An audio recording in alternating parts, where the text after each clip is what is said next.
Ayan, bunga oh. Cute pa siya. Ayan pa oh.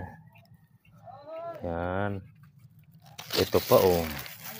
Ito oh, sarap nito. May sardinas ka lang, okay na, ulam na. Ayan. Ayan, cute oh. Parang may damage. Oh, ito malaki-laki na oh. Ayan. Ayan. Alhamdulillah, wala namang mga kagat. Walang mga uod. So, harvest lang daw nila. So, kaya ito na lang yung makikita natin, maliliit pa so far. Ayan, may malaki na rin. Malaki na rin.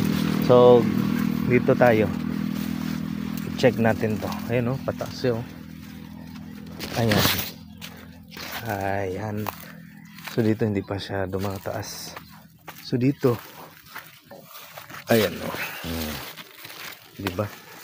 Oh, diba?